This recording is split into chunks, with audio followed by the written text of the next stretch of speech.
Bonjour mes amis, David Simon, Nani Yassine Nemi. Comment allez-vous en ce beau jour, lundi 30 décembre 2019?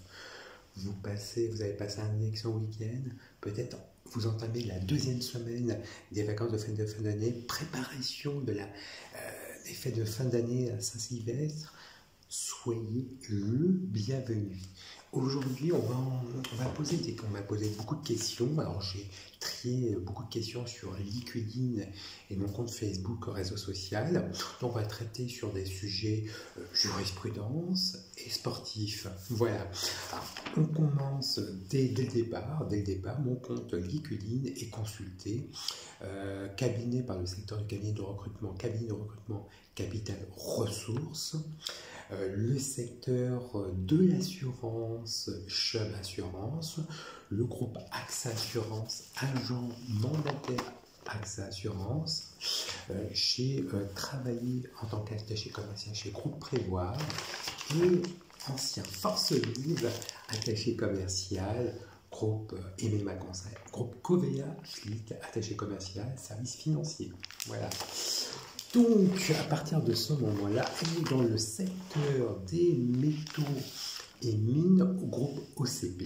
Pourcentage, 18% de recruteurs, 10% de commercial, 6% spécialistes des procédés, 4% de fondateurs, dont le monde de l'avocature, les avocats, et 2% de courtiers d'assurance. Donc, une phrase de coaching pour bien commencer et débuter l'année, pour l'année 2020. Donc, et mettez un état d'esprit, votre attitude professionnelle positif. Je m'explique. Si vous avez un état d'esprit, votre mindset positif, ça va engendrer automatiquement, je dirais, des circonstances positives. Ça veut dire quoi? Il faut avoir un état d'esprit positif, le mindset. Vous avez un état d'esprit, votre attitude positive. Ça se traduit comment? Ça se traduit comment?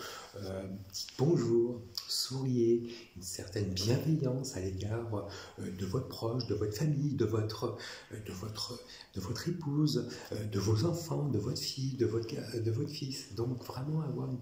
Et puis surtout dans le milieu professionnel. Donc ça va engendrer... Alors je ne dis pas que la bienveillance... c'est pas le monde de bisounours. Non, au contraire, il faut être pragmatique et réaliste. La bienveillance, c'est le souci de la qualité de la bienveillance de l'autre, du prochain. Ça, c'est important de préciser. Voilà. Donc, vous avez un mindset, un état d'esprit positif, ça va engendrer automatiquement des actions positives.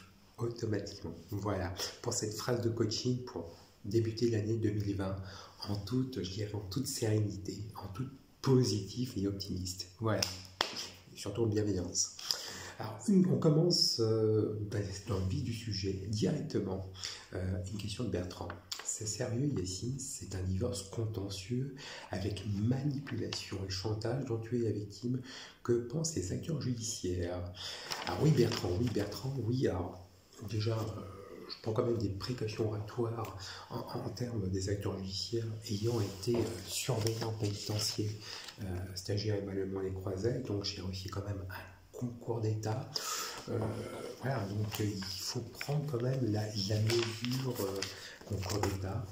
Je suis passé par une administration pénitentiaire à Agen. Donc voilà, une belle institution du ministère de la Justice. Donc je prends quand même des précautions oratoires au niveau des acteurs judiciaires. J'étais surveillant pénitentiaire stagiaire émanuellement les Croisettes. Émanuellement, ça s'est bien passé. Mais émanuellement les Croisettes, j'étais sur des postes à profil, poste parloir avocat.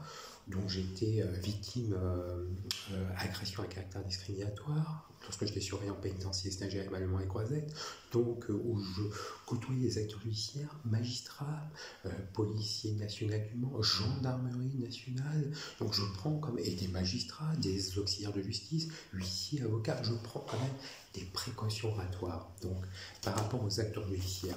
Donc on va analyser tranquillement ces questions, Bertrand. C'est un divorce contentieux, ça c'est sûr et certain, il n'y a pas de problème. Pourquoi? Parce que celui dont je vous avais dit au préalable la semaine dernière, l'article de décret 2019-1380 du 17 décembre 2019 relatif aux applications suppression de la conciliation de justice. C'est un divorce contentieux. Ça, c'est sûr et certain. Pour faire une fausse déclaration mensonger, voilà, ça c'est un divorce contentieux, c'est une fausse déclaration mensonger établi par Maître Sadler, regardez, tampon de piège à Siamiens et tampon du tégilement.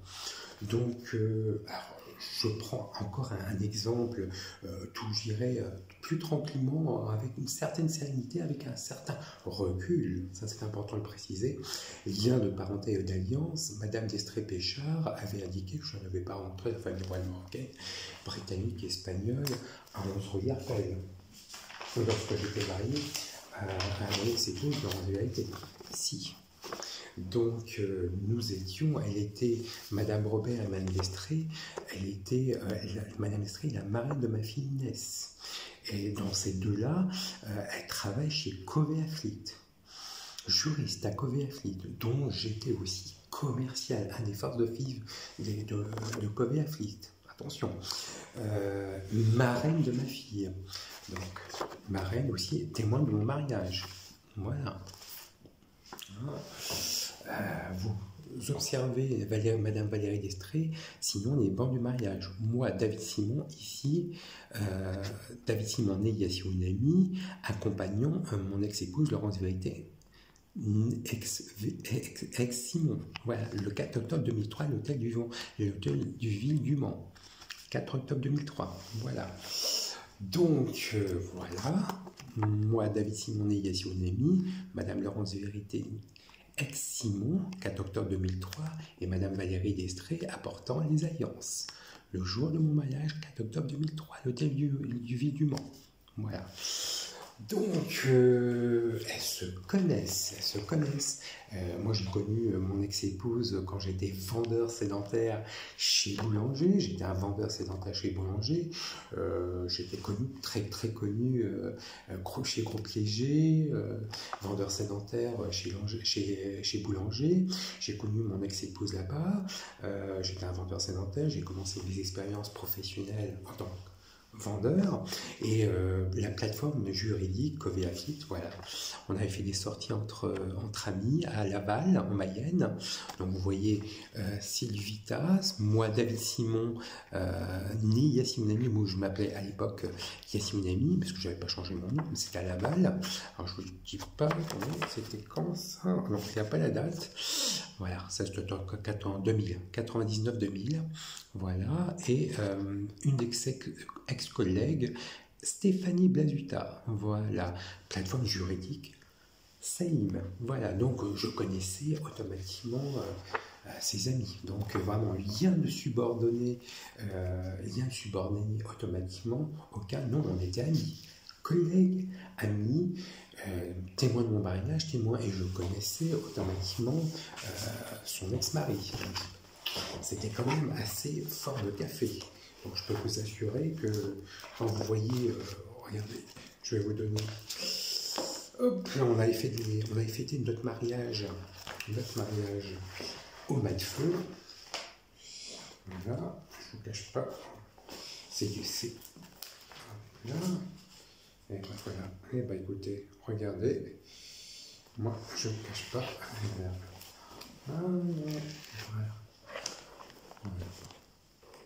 Au mat de feu, voilà, au mat de feu, auberge des mats de feu, voilà. Voilà. 4 octobre 2003. Donc, faute professionnelle établie, automatiquement, il faut le prendre avec un peu plus de recul. Je dirais par rapport, c'est un divorce aussi contentieux, c'est au niveau, je prends quand même des précautions oratoires, au niveau du divorce, et je mets en exergue aussi Maître Sandra Jovo. Pourquoi violation de domicile lorsque j'étais marié à mon ex-épouse, Laurence Vérité, et sinon, lorsque nous habitions dans 11 rue Lequel. Voilà. Agression à caractère discriminatoire lorsque je faisais mon running, running à l'éolienne a changé, des auxiliaires qui m'ont agressé, maître Marc Léon, maître Pascal Paré-Duval, Caroline David, maître Caroline David, voilà, avec une balle de baseball, agression à caractère discriminatoire lorsque j'étais surveillant pénitentiaire, stagiaire et malement les Croisettes, dont la violation de domicile lorsque élève avocate laissant un jour a été accompagné des services d'enseignement de la SAP, condamnable en justice. 1 an pour des dépositaires d'autorité publique judiciaire, 30 000 € d'amende et 2 ans de prison. 2 ans de prison. Donc, et c'est condamnable en justice. Et par rapport à ça, et c'est condamnable en justice, fausse déclaration mensongère, et dont je vous avais dit au préalable, 15 000 € d'amende et 1 an d'emprisonnement pour des juristes à Kobe Afflit. Donc il faut analyser correctement par rapport à ça. Donc je prends quand même des mesures précautionnatoires. Donc violation de domicile, agression à caractère discriminatoire, non-notation de mes supérieurs hiérarchiques. Voilà. Voilà. À l'époque, j'étais surveillant pénitentiaire, stagiaire et malement les Croisettes. Ça constitue une discrimination. Donc voilà. Et puis, divorce en tartufferie en branche. Tartufferie en branche. D'où je ne vois pas ma fille. Voilà. Je ne vois pas ma fille. Ils ont réduit les droits parentaux. Alors, maître Sandra Jouvot, inscrite avocate barreau du Mans. L'avocate barreau du Mans a fait une violation de domicile sans commission rogatoire qui est condamnable infraction au code pénal. Je vous avais dit au préalable, il a une condamnation. Réduit les droits parentaux. A voulu me déchoir automatiquement de ma nationalité française. Et je suis néanmoins né le 2 novembre 1972 Le Mans-la-Sarthe. Comme j'ai effectué le service militaire, contingent 95-04. Voilà. J'ai fait mes classes au 2e régiment d'infanterie marine, Casin Saint-Martin-les-Bavières, et affecté à Casane Mangin, Serre-Romès. Donc, elle voulait réduire me déchoir mes droits parentaux. Elles ne pouvaient pas, elles ont réduit mes droits parentaux et ils ne pouvaient pas me déchoir ma cité française. Je suis né au Mans. Donc, mais le changement de nom et de prénom qui était inscrit dans ma copie texte intégrale de naissance, voilà, il n'y a pas le journal officiel. Donc ça fait, je dirais, ça fait une procédure de divorce en tartuffe en branche, ça engendre automatiquement un divorce en tartuffe en branche. C'est un divorce automatiquement de discrimination raciale, un millefeuille. Alors, en termes de millefeuille de discrimination, je suis au taquet. Vous connaissez la pâtisserie que j'adore bien, le millefeuille, qui est composé d'une paille feuilletée, d'une crème pâtissière composée sur 3 pièces. Moi, je l'ai au taquet, sur 4 pièces, sur 5 pièces. Donc la discrimination en termes de réduire mes droits parentaux. Alors donc, j'ai fait appel à la cour d'appellation pour taper d'Angers. Je ne me suis pas battu en TJ Le Mans parce que les jeux étaient déjà pipés. Quand je suis à la conciliation de justice, il y avait un panel d'avocats, mais un panel d'avocats de barreau du Mans qui ne pouvaient pas me voir, qui ne pouvaient pas me sentir. Donc aujourd'hui, je suis battu en 2e instance pour taper d'Angers et je vais en pourvoi en cassation à la plus haute juridiction de l'ordre judiciaire français. Plus l'agression discriminatoire dont j'étais victime, éléments légal, éléments matériels lorsque j'étais surveillant pénitentiaire, stagiaire, émalement et croisette, éléments légal, éléments matériels. Donc, violation en réunion, agression à caractère discriminatoire auprès d'un dépositaire de l'autorité publique judiciaire, donc surveillant pénitentiaire, voilà. Donc, à partir de ce moment-là, corruption de fonctionnaires. Donc, il faut prendre des éléments. Donc, je vais demander aux avocats de barreau du Mans, de venir, d'exercer leur métier qui est d'avocats et d'exercer à la plus haute juridiction de l'ordre judiciaire français et d'expliquer pourquoi elle voulait me déchoir l'aspect français. Et je suis né au Mans, le 2 novembre 72, le Mans-la-Sarthe. J'ai effectué mon service militaire, 2e régiment d'infanterie marine, 15 ans Saint-Martin-des-Paliers, avec la caserne Mangin 95-04. Donc voilà pourquoi Maître Sandra Lobo voulait réduire mes droits parentaux et pourquoi voulait me déchoir ma nationalité française. Je suis né au Mans, un Français d'origine marocaine berbère, né au Mans. Donc ça, c'est le plus important de préciser. Et un militaire de 2e régiment d'infanterie de marine, 15 ans Saint-Martin-des-Paliers. Je dépends le ministère des Armées. Et puis, violation de domicile. Maître Sandra Lobo doit s'expliquer pourquoi il y avait une violation de domicile sans commission rogatoire. Donc, il condamne en justice, infraction au code pénal. Donc voilà, donc pour moi, je dois me battre. Nul n'est censé ignorer la loi. Je suis pas fait de pierre, je suis un humain, je suis un père de famille. Je suis censé élever ma fille, même si on a un divorce. Pour moi, un divorce, on ferme la chapitre, on doit évoluer. Mais pas au Mans, comme je vous l'ai dit, pas au Mans, c'est pas possible. Au Mans, il y a une discrimination envers les franco-marocains berbères que je suis. Je ne suis pas arabe. Malheureusement, que vous voulez que je vous dise, je ne suis pas arabe. J'ai effectué mon service militaire. La direction des renseignements militaires a ma filiation parentale, mes origines culturelles, la famille royale marocaine, la famille royale espagnole, la famille britannique savent mes origines culturelles. On ne peut pas mentir. On ne peut pas mentir. Voilà. Ça va être un défi pour les avocats barreaux du Mans, ça va être un défi pour les avocats de barreau pour répondre aujourd'hui à le nouveau décret pour un divorce en contentieux. Les avocats de barreau du Mans, les UGA sont condamnables. Maintenant, vous consultez un avocat de barreau du Mans et les UGA le Mans, il faut être professionnel, vérifier. Moi, le seul conseil que je pourrais vous donner, Bertrand, c'est honnêtement de vérifier les compétences au niveau des avocats des sociétés de justice de votre région. Pour ma part, je prends des précautions oratoires. Ça, c'est important de le préciser.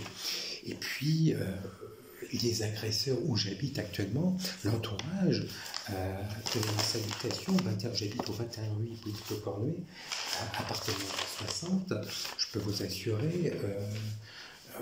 donc Madame Moustaki est venue me voir, donc je vous avais dit que c'était une visite de courtoisie, c'était une visite d'avertissement en me disant pourquoi vous ne dites pas bonjour aux locataires. Et j'avais dit au préalable, je ne vais pas dire bonjour à des gens, à des locataires qui étaient acteurs et actrices à mon agression à caractère discriminateur lorsque j'étais surveillant pénitentiaire.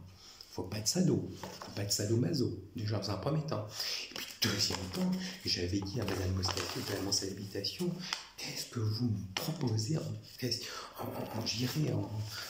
termes de sécurité si demain, le chef des états-majors des armées français vienne me voir à l'improviste au 21 rue Hippolyte Cornuet, appartement 60. Quelles sont les conditions de sécurité que vous m'offrez? Parce que là, aujourd'hui, on est en période de vacances, fête de fin d'année, les incivilités, on est en période haute, je peux vous assurer, j'étais très gratiné. Et je peux vous assurer, Madame Nathalie Lachal, la gardienne d'immeuble, m'avait traité de sale race, sale juif, sale berbère, et je suis français, né au Mans, qui a effectué l'armée, qui est condamné en justice. Attention. Je ne comprends pas. Donc, qui m'avait dit, voilà la question à Madame Moustaki. Et j'avais invité Madame Moustaki de la mention d'habitation à contacter le commissariat, à contacter le ministère intérieur de la DGIC, à contacter le ministère des Armées, de la DGSE, DRM, et dire voilà, j'ai eu la chance et l'honneur de rencontrer la famille royale marocaine, britannique, et la famille royale britannique, la famille royale espagnole, la famille royale marocaine à Anse-Irpel. Ex-foyer Monceau, Val-de-Loire habitat, lorsque j'étais marié à mon ex-épouse. Donc vous ajoutez, vous ajoutez, vous ajoutez. Malheureusement, dans cette ville Le Mans, le qu'en dira-t-on, les oui-dire, les bruits de couloir, les rumeurs priment beaucoup plus que le professionnalisme et le travail d'investigation. Et je mets tout en œuvre, tout en œuvre. Donc il y a une exigence de transparence, même de moralisation. Et puis vous ajoutez par rapport lorsque je faisais, je ne suis pas beau parleur, on m'avait traité de beau parleur, Radio Corbeau, mais non. Vous avez juste à téléphoner à la préfecture, au préfet de la Sarthe, Nicolas Quillet, au maire du Mans, M. Stéphane Le Foll, et à la nouvelle procureure de la République du Mans, Mme Delphine de Vailly. Et on m'avait dit au préalable, mais vous vous comportez comme un arabe. Je ne suis pas un arabe, je ne me comporte pas un arabe. C'est pas ma faute si les gens m'ont focalisé, m'ont focusé, m'ont catalogué comme rebeu. Je ne suis pas arabe, désolé. Désolé. Et je mets tout en œuvre pour aller en pouvoir cassation à la plus haute juridiction de l'ordre judiciaire français, qui est la Cour de cassation qui se trouve à Paris. Et puis, pour une exigence de transparence, mais de moralisation dont je vous avais dit, coupons fréquence. Je faisais la navette Le Mans Paris, Paris Le Mans. Voilà. Voilà. Voilà. Paris Le Mans, je travaillais à la maison d'arrêt de Paris, Paris La Santé, maison d'arrêt de Fresnes, maison d'arrêt du Val d'Oise, donc je faisais pas mal de navettes. Les impôts, voilà, qui étaient déclarés. Ben oui, voilà. Une exigence de transparence, mais de moralisation. Voilà. On met les choses au point. Rectificatif. Une exigence de transparence, mais de moralisation.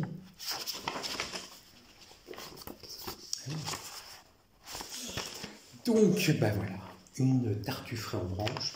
Pour conclure, ça va être, encore une fois, ça va être un défi pour l'année 2020 pour les avocats de barreau du Mans.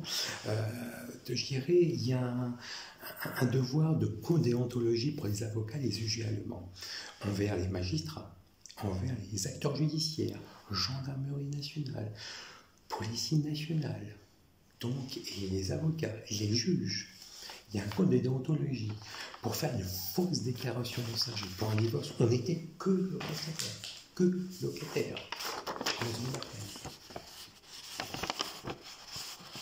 Voilà. Que locataire. Ex-foyer sauf de la loi Habitat. Donc voilà. Donc j'ai pris les instruments juridico-pénaux qui me sont à ma disposition. Voilà. Cour de cassation. Donc. Et je demande chambre civile et je vais demander reprendre les droits parentaux pour ma fille Inès Simon, née le 6 juin 2005, Le Mans-la-Sarthe. Je l'embrasse. Et puis je demande des dommages à intérêt à la hauteur du préjudice subi physique et moral lorsque j'étais surveillant pénitentiaire stagiaire Emma Le Mans-les-Croisettes. Voilà.